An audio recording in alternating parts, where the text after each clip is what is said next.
Defence के ऊपर ध्यान देना जरूरी है। अल्टीमेटली किसी देश का अस्तित्व उसकी सुरक्षाओं से टिका है। अब तो हाल में भारत के अंदर यह हाल भी है कि ना केवल भारत की पीएसयूज जो पब्लिक सेक्टर अंडरटेकिंग्स हैं वो, अपितु प्राइवेट सेक्टर भी बहुत तेजी से बढ़ता आ रहा है। आंकड़े बताते हैं कि अब हमारे डिफेंस के निर्माण में 77% सरकारी है, तो 23% अब हमारा प्राइवेट कंट्रीब्यूशन तेजी से निकल रहा है। भारत सरकार 3 लाख करोड़ रुपए का डिफेंस मैन्युफैक्चरिंग का टारगेट लेकर चल रही है 2029 में कि हम खुद से बनाएंगे 3 लाख करोड़ का सामान। और ये सारा कारनामा जो शुरुआत थी हमारी वो बढ़कर के 80,000 करोड़ थी फाइनेंशियल ईयर 2020 में, जो हमारा इंडिपेंडेंट रूप से अपनी कंपनियों से सामान बनवाते थे, वो 2025 में 1.5 लाख करोड़ का हो गया। और 2029 तक भारत सरकार के माध्यम से, या कहिए कि भारत के अंदर जो एटमॉस्फेयर बना है उसमें प्राइवेट और सरकारी कंपनियां मिलकर के 3 लाख करोड़ का सालाना सामान बनाना शुरू करेंगी। और इससे एक चीज जो सबसे बड़ी पता चलती है वो ये कि भारत ये खुद के लिए ही नहीं, दुनिया के लिए भी बना रहा है। और उसके स्टैट्स अगर आप उठाकर देखें तो वर्ष 2017 में जहां हम 2000 करोड़ का सामान बेचते थे, एक्सपोर्ट करते थे, 2025 में हम 23,622 करोड़ का डिफेंस का सामान बेचना शुरू किए। ये जो ब्रह्मोस वगैरह बेचना है ये सब उसी का तो पार्ट है। आज चाहे हमारे पास तमाम प्रकार की गन्स बन रही हैं, आज तमाम प्रकार के हमारे रॉकेट्स बन रहे हैं, ये सभी की सभी जो बेच रहे हैं, मिसाइल बन रही हैं, ये सब इसी का पार्ट है। और 2029 का टारगेट है कि हम 50,000 करोड़ का माल सालाना बेचा करेंगे। तो ये सालाना बेचोगे तो बनाएंगी तो कंपनियां ना, ये कब बना सकती हैं? जब दुनिया में अशांति होगी। ये वो वाली बात है कि कोरोना के टाइम पर वैक्सीन के पीछे लाइन लगी हुई थी। कोरोना नहीं है तो खाली टाइम पर आप किसी को कह दो कि लो वैक्सीन लगाने चलो, टालता रहेगा कि अरे क्यों टेंशन लेनी, चलने दो। तो अशांति है दुनिया में तो डिफेंस के स्टॉक बिके चले जा रहे हैं, सबको टेंशन है। पड़ोसी ने कल को ऐसा कर दिया तो ये तो हमारे साथ भी हो सकता है। आप सोचकर देखिए, रशिया यूक्रेन युद्ध जब हुआ तो यूक्रेन ने जैसे ही रशिया के ऊपर ड्रोन चलाए, यूक्रेन ने चलाए थे शुरुआत में, बायरक्तार ड्रोन लेकर गया था वो टर्की से, तो उधर की तरफ फिर रशिया तैयार ही नहीं था। रशिया ने सोचा कि मेरे पास तो बढ़िया सुखोई बैठा है, वो मिग बैठा हुआ है, मैं इनसे इनके ऊपर खूब बम गिराऊंगा, यूक्रेन को खत्म कर दूंगा। लेकिन इतने साल युद्ध चलाओगे तो इतने सारे फाइटर जेट को थोड़ी कंज्यूम करोगे, तो फिर आपको सस्ता विकल्प चाहिए था। जैसे ईरान ने इस बार क्या किया, ईरान ने शहीद ड्रोन बना रखे थे, मतलब कि हवाई जहाज उड़ाने ही नहीं है, मिसाइलों में पंख लगा रखे हैं, जाकर वो वहीं मर जाती हैं, शहीद हो जाती हैं। लो जी, तो उनको ऐसे हवाई जहाज मिल गए कि उड़ते उड़ते जाकर के बम गिर रहे हैं। ये इन्होंने रशिया को बेचे कि लो साहब आप हमसे ले लो। ईरान ने रशिया को यही तो ऑफर किया था, रशिया यूक्रेन युद्ध के अंदर सब यही तो चला था। और फिर रशिया उनको बेचकर मार करके यूक्रेन पर। तो आप सोचो डिफेंस के अंदर यूक्रेन मतलब ईरान ने रशिया को हेल्प कर दी, नॉर्थ कोरिया ने हेल्प कर दी, और दुनिया को एक अचानक बाजार पता चला कि साहब ड्रोन का बाजार भी है। टर्की की कंपनी जो बायरक्तार बनाती है वो कंपनी अब अगले 5 साल के लिए बुक्ड है, मतलब दुनिया भर के ऑर्डर पड़े हुए हैं उसके पास कि साहब ड्रोन बेचने।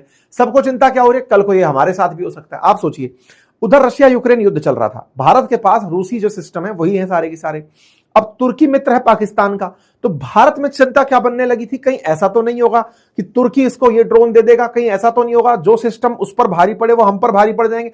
हमारे यहां पर ड्रोन प्रोडक्शन तमाम तेजी से चलना शुरू हो गया कि नहीं नहीं हमें भी आगे रहना है, तैयारी करनी है। आप समझ रहे हैं, युद्ध किसी कॉर्नर में हो रहा है, चिंता कहीं हो रही है, खरीद कहीं हो रही है।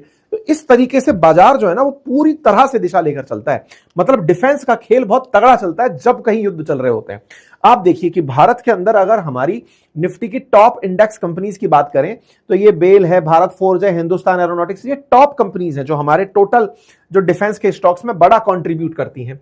उनमें से डिफेंस का मतलब जो एरोस्पेस और डिफेंस है वो 57.7% है, ऑटो कंपोनेंट 17% है, लार्ज कैप हमारे पास में डिफेंस सेक्टर का 55.4% है, मिड कैप 25.7% है। कुल 7% अगर हम बात करें तो हमारे डिफेंस की जो निफ्टी के अंदर कंट्रीब्यूट करने वाली कंपनीज है वो आपके सामने है।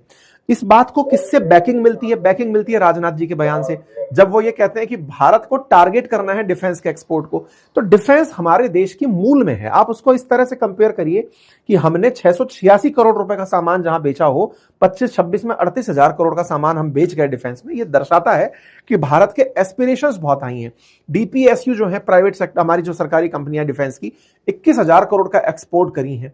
आप ग्रोथ अगर देखें 62% के हिसाब से चल रहा है। प्राइवेट सेक्टर का जो एक्सपोर्ट है बढ़कर के 14% इंक्रीज हो गया, यानी डिफेंस एक्सपोर्ट्स। अभी देखिए जो अभी ताजा खबर है, ये एक दिन पुरानी खबर है, हमारा जो तेजस फाइटर जेट बन रहा है, तेजस फाइटर जेट के लिए इंडियन एयरफोर्स जब इसको बना रही है, तो इंडियन एयरफोर्स के लिए तेजस बन रहा है, तो उसके लिए जीई जो अमेरिका की कंपनी है, उसने इंडिया के अंदर रिपेयरिंग फैसिलिटीज डेवलप करने की बात की है। अब यहीं पर हमारे देश के अंदर ही अगर इनकी इनबिल्ट रिपेयरिंग होने लगेगी, तो इस बात को सुनकर के कि हमारे देश में ही जो इंजन दिया गया है उसकी रिपेयरिंग फैसिलिटी बनाई जा रही है, तो ऑटोमेटिक स्टॉक्स के अंदर फिर वृद्धि देखने को मिल गई। आप ऐसे उठाकर देखिए कि हमारे मझगांव डॉक शिप बिल्डिंग के अंदर एक महीने के अंदर 7% की वृद्धि देखी गई है। आप ऐसे देखिए कि पारस डिफेंस के अंदर एक महीने में 12 जबकि बाजार गिरे पड़े हैं, निफ्टी सेंसेक्स सब हिले पड़े हुए हैं। आप इधर देखें कि हिंदुस्तान एरोनॉटिक्स एक महीने में 4.9% इंक्रीज हुआ है। आप भारत इलेक्ट्रॉनिक्स देखें तो 3% इंक्रीज हुआ है। सबका अगर आप देखें तो आप इंक्रीमेंट देख रहे हैं, आप 7.89% एक महीने के अंदर। कोचिन शिपयार्ड, गार्डन रिच की अगर आप बात करें 9.74%। मतलब ये उस दौर की बात कर रहा हूं जब युद्ध चल रहा है। क्या दिखाने का प्रयास है कि युद्ध से अगर कहीं चांदी होती है तो वो डिफेंस के सेक्टर है। जो नहीं चाहता शांति हो वो डिफेंस सेक्टर है। दुनिया में युद्ध की वजह डिफेंस सेक्टर है। जैन टेक्नोलॉजीज भाई साहब 7.59%। आप इधर की तरफ देखें, और मतलब ऐसा नहीं है कि यहां पर इन सब चीजों को कभी आप ये मान लें कि युद्ध चल रहा है तो ये उठते रहेंगे, नहीं। अभी जैसे क्रूड के ऑयल की वजह से झटका लगा था तो इन्वेस्टर डरता है, निवेशक डरता है। और कई बार ऐसा भी होता है कि भाई जब आपको लगता है, जैसे गोल्ड को अक्सर ये माना गया था ये निवेश का एक अच्छा ऑप्शन है, उस समय पर जब बाजार गिर रहे हो तो लोग गोल्ड में निवेश करते हैं। लेकिन बीच में गोल्ड के भाव नीचे आए ना, उसके पीछे कई सारे कारण बनकर आए कि भाई गोल्ड की जगह लोगों ने डॉलर परचेज करने में विश्वास रखा।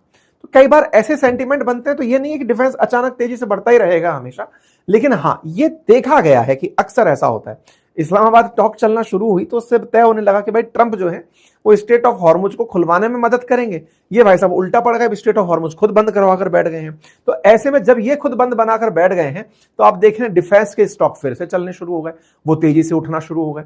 मतलब आप देखिए कि टॉक फेल होती है, शांति वार्ता रद्द होती है, तो किसी को तो टेंशन है कि यार अब तेल नहीं आएगा, बाजार में हाल खराब होगा, चिंता होगी। यहां पर आप खबर देख रहे हैं कि साहब डिफेंस के स्टॉक बढ़ रहे हैं। मतलब अशांति जिसको मतलब घी दे रही है ना, वो है डिफेंस स्टॉक। आप देखिए तमाम सेक्टर्स के हाल में अगर निफ्टी के अंदर आप जाकर देखेंगे डिफेंस का, तो भाई साहब स्ट्रॉन्ग बाइंग इंटरेस्ट शो किया जा रहा है इसके अंदर। समझ रहे हैं आप? तो ये तगड़ा खेल चल रहा है। मतलब ये केवल इस बात को बताने के लिए कि आप देखिए ना कि यहां पर डिफेंस स्टॉक्स के अंदर इवन ये तो अभी की बात है, अपने 2025 की उठाकर आप बात देखिए 11% डिफेंस स्टॉक इंक्रीज हुआ था उस समय पर जब भारत का पाकिस्तान के साथ में ऑपरेशन सिंदूर चल रहा था। आप देखिए उठा करके कि ऑपरेशन सिंदूर में उस समय पर भारत के डिफेंस के स्टॉक्स के हाल देखिए कि मतलब हमारा अपना सेंटीमेंट बन गया कि यार अब डिफेंस में इन सेक्टर्स की जरूरत पड़ेगी, तो ये अपने आप इन्वेस्टर इनमें पैसा लगा रहा है कि चलो बेटा तुमसे 2 पैसा हम भी कमा लेंगे। ये है इस तरह। साथियों, जहां आप मुझे सुन रहे हैं उसके नीचे एक सब्सक्राइब का बटन दिया हुआ है, जिसे दबाने में कोई खर्च नहीं आता, आपका समय लगता है 2 सेकंड का, लेकिन आपकी ये 2 सेकंड की कीमत हमारे लिए हौसला बनती है। अगर आप इस छोटे से काम को करते हुए आगे बढ़े तो ये हमारे लिए बहुत ही सकारात्मक रहेगा, हमारे हौसले को बढ़ाएगा, हम आप तक और अच्छा काम लेकर पहुंचेंगे, ये और सुनिश्चित करेगा।